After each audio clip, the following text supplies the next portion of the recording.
Frères et sœurs, bonjour. En ce lundi de la 4e semaine pascale, nous poursuivons donc notre chemin avec la première communauté chrétienne dans le livre des Actes des Apôtres. Et nous sommes là au début du 11e chapitre.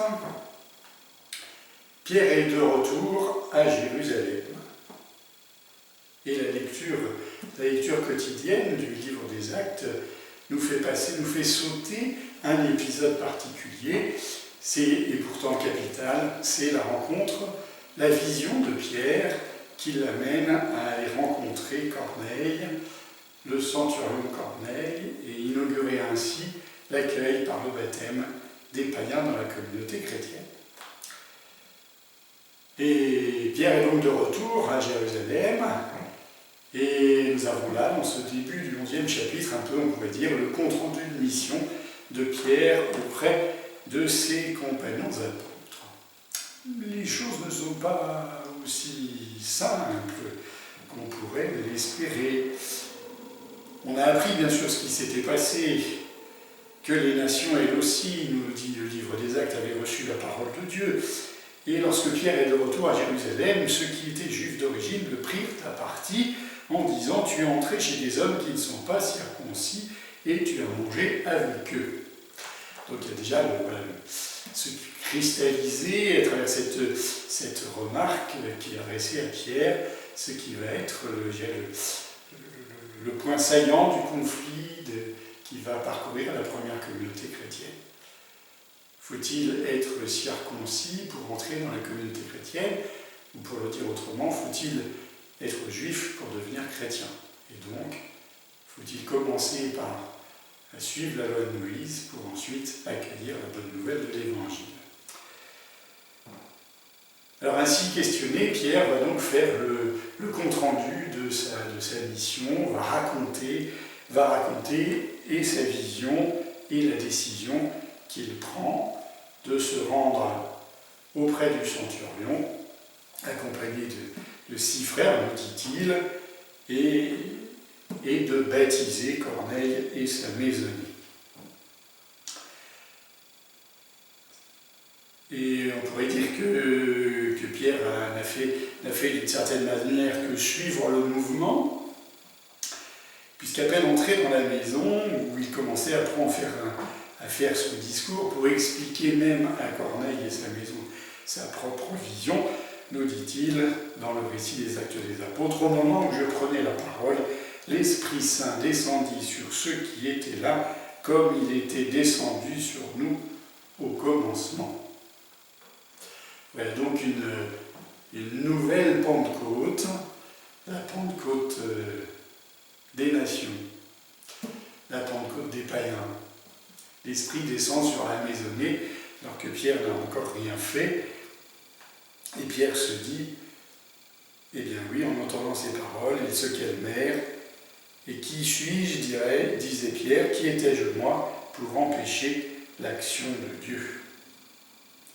Alors donc, il va baptiser Corneille et sa maisonnée, et au récit de sa mission, ses adversaires, ses contradicteurs, se calment et rendent gloire à Dieu en disant « Ainsi donc, même aux nations, Dieu a donné la conversion qui fait entrer dans la vie. »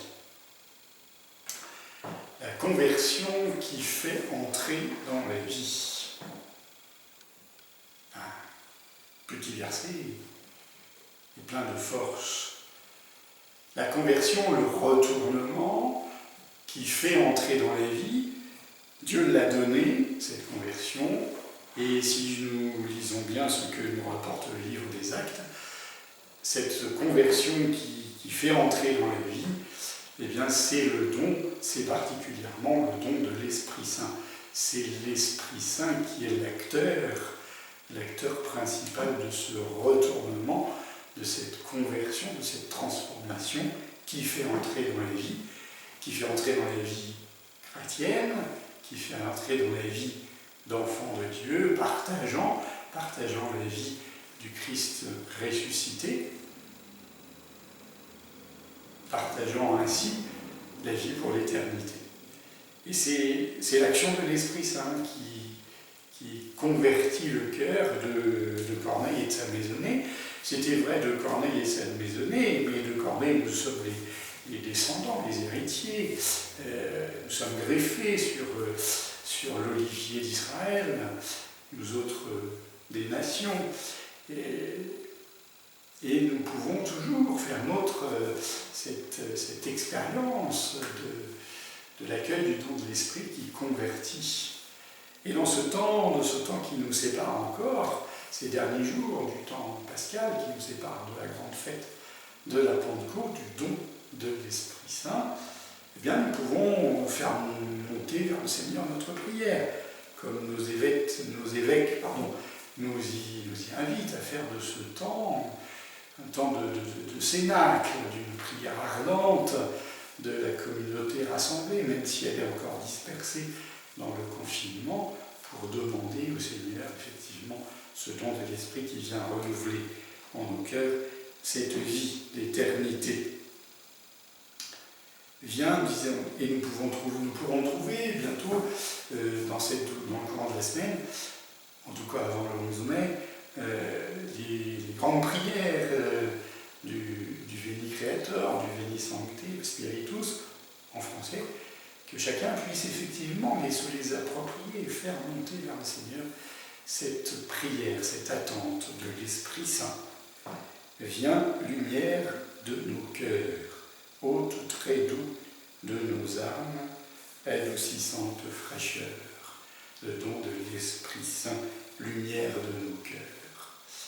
Oui, bien, demandons au Seigneur effectivement de venir par son esprit éclairer nos cœurs, s'ils sont peut-être dans la pénombre de la difficulté de ces jours de confinement qui peuvent peser parfois, que l'esprit vienne effectivement éclairer notre cœur, réchauffer le désir de la communion à la vie du Christ, à l'amour de nos frères.